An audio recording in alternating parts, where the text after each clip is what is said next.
कुछ व्यक्ति ऐसे होते हैं जो कुर्सी की ऊंचाई से उस समय तक उनको माना जाता है, उनकी प्रशंसा की जाती है जब तक कुर्सी रहती है। कुर्सी चली जाने के बाद कद घट जाता है। लालू प्रसाद यादव जी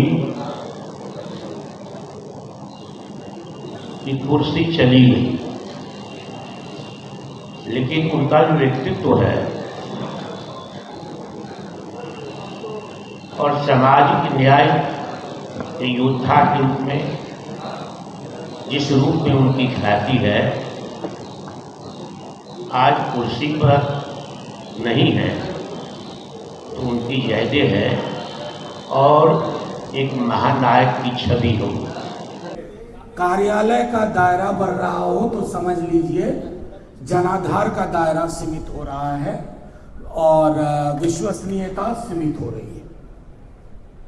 वो पुराना विजुअल्स था, लेकिन उसी पाठशाला के हैं, लेकिन पाठशाला में हर छात्र वो सबक याद नहीं कर पाता है ढंग से।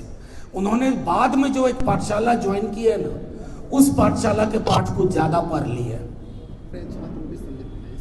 नहीं, आपको याद होगा हमारे प्रदेश के भी हालिया बने भूतपूर्व मुख्यमंत्री वो कहा करते थे कि 3 चीजों से कॉम्प्रोमाइज नहीं होगा, करप्शन, क्राइम और कम्युनलिज्म। आज तीनों के साथ सरकार हम बिस्तर है। आपके सवाल का इसी में जवाब है। सीएम सम्राट आपका औकात नाप रहे हैं, कह रहे हैं जितना आरजेडी की कुल औकात से ज्यादा अति पिछड़ा समाज के विधायक अकेले बीजेपी के पास है। अब इन्होंने बहुत अच्छी एक बात कही थी हमारे प्रदेश अध्यक्ष ने, क्वांटिटी और क्वालिटी में बहुत बड़ा फर्क होता है। अब मैं ये अपेक्षा नहीं करूंगा सम्राट जी से कि इस महत्वपूर्ण पहलू को वो समझ पाए जितनी बेहतर ढंग से हमारे प्रदेश अध्यक्ष जी ने समझा दिया था। और हाँ, एक बात और कहूंगा, रथ का चक्र कहीं परमानेंटली रुकता नहीं है, चलता रहता है। आज हैं, कल नहीं होंगे।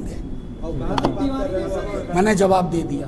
अब उनकी तरह की भाषा आप अगर मुझसे उम्मीद करेंगे, मेरे साथियों से उम्मीद करेंगे, तो ये कतई नहीं होता। अभी हमने क्या कहा, एनकाउंटर किसी व्यक्ति का नहीं होता है, सच का होता है। आप अपनी कमजोरियों को छुपाते हैं, अपराध के अन्वेषण में आपकी दिलचस्पी नहीं है। हो सकता है अपराध के तार आप तक पहुंचे हुए हों। पर आपने जो है कुछ खुलकर नहीं बोला। अब इससे ज्यादा खुल करके क्या बोलूं? आपके पूर्व भी नहीं आए, इससे पूर्व भी नहीं। आपने तब पढ़ा नहीं है, आप अखबार, बहुत लेट बात। आप एक बात सुन लीजिए, हमारी पार्टी का एक कंसिस्टेंट पोजीशन है, आज का नहीं है। जब मुसलमानों का एनकाउंटर हो रहा था उत्तर प्रदेश में, पिछड़ों का, दलितों का, और आज यहां उससे पहले यादव एक कम्युनिटी का एक एनकाउंटर हुआ, हमने एक बात हमेशा कही है और आज भी कहूंगा, कल भी आप सुनिएगा हम सब लोगों को बोलते हुए कि एनकाउंटर सच का होता है, व्यक्ति का नहीं होता है। इस सरकार ने सच का एनकाउंटर किया है, किसी सिर्फ व्यक्ति का नहीं।